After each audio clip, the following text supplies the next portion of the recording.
Hello everyone, Jeff the Green Review here. When planting a vegetable garden, you need to know how long the plant is going to grow. Annuals bloom this season, produce fruit, and then die off with the first frost. They should be put in new locations in the garden the following year to prevent overwintering diseases and insects from harming them. Most garden vegetables are annuals. Biennials live 2 years and are only supposed to bloom in the second year. Most biennial vegetables are grown for leaves and roots, such as cabbage, carrot, lettuce, parsley, and radishes. The biennial herb caraway is grown for the seeds it produces in the second year. And if for some reason you want to grow your own seeds of biennials, you'll need to let them grow for 2 years. Perennials like asparagus, chives, oregano, rhubarb, French tarragon, and thyme are long-lasting plants that come up from the roots each spring. They must be carefully placed in the garden since they won't be going anywhere for a long time. Don't place them where the roots will be damaged by rototilling the rest of the garden. Perennials need good soil conditions before they go in. It's best to mix organic matter into the soil a couple feet deep and for several feet in all directions. It's a lot of work, but it'll pay off with much better growth, much better produce in the long run. Very few wild plants are used as food sources. The world's agricultural crops are almost entirely cultivars that provide bigger fruit, disease resistance, and more flavor and improved yields. People concerned about genetic engineering of foods will want to try heirloom gardening. An heirloom is a special present from the past generation to a younger one. An heirloom plant could be an individual plant handed down and planted in a garden, or in more general terms, a variety of plant that has not been recently hybridized. It's still the genetically variable plant that was propagated years ago. To be considered an heirloom, the plant must be open pollinated, which means it must be able to produce seeds that will come back true to the same variety year after year. Even though apples and other grafted fruit, onions and potatoes are not produced by seed, they may still have heirloom varieties. There are 4 classifications of heirloom plants.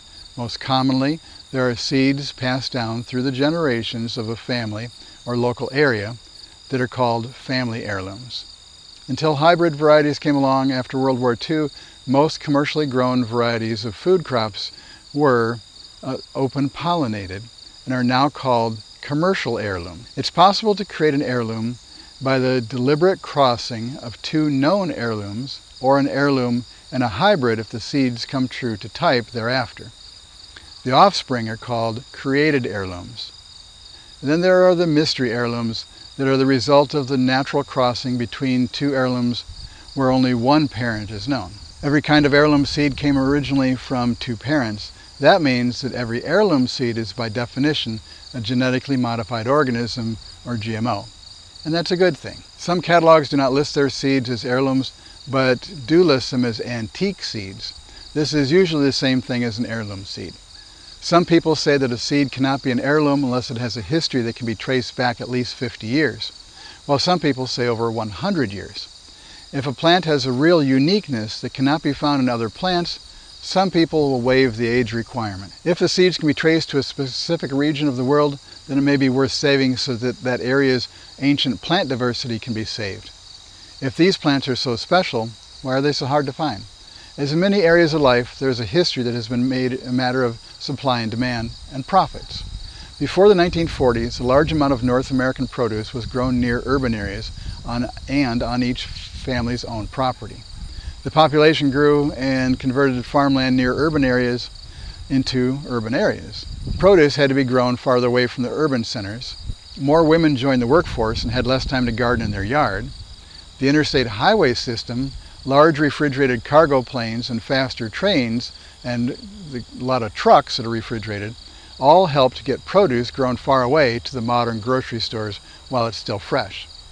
The farmers needed a uniform crop that would all look alike to pass inspections, could be harvested all at once for efficiency, and they were sturdy enough to make it to the market without spoiling. New hybrid fruits and vegetables have been developed at many state universities. They often have strong insect or disease resistance that greatly reduces the need for pesticides. Some of these new varieties have higher nutritional value than the old heirloom varieties. The next time you go to the grocery store, look at the piles of fruit of each kind. They will look clean, perfect, and identical because they're all clones and hybrids. If the pile of fruit in the store had some pieces that were slightly insect-eaten, or a different shape, or maybe a little bit rotten on one corner, or a variety of different colors, Would you be inclined to buy them? It's not just the flavor of the fruit that's missing in modern produce, but so is the genetic diversity. Just going back 100 years, you would find thousands of varieties of virtually every food crop. But now, there are just a few hundred to 1,000 varieties of many kinds of crops. There are even fewer varieties in commercial production. If there's a drought or disease that comes along that harms those varieties with such a limited parentage, then we could have a food problem on our hands. So while new hybrids are great, so are the older heirloom varieties, and you should try some of each in your garden. And this is Jeff with the Green Review. Thanks for watching.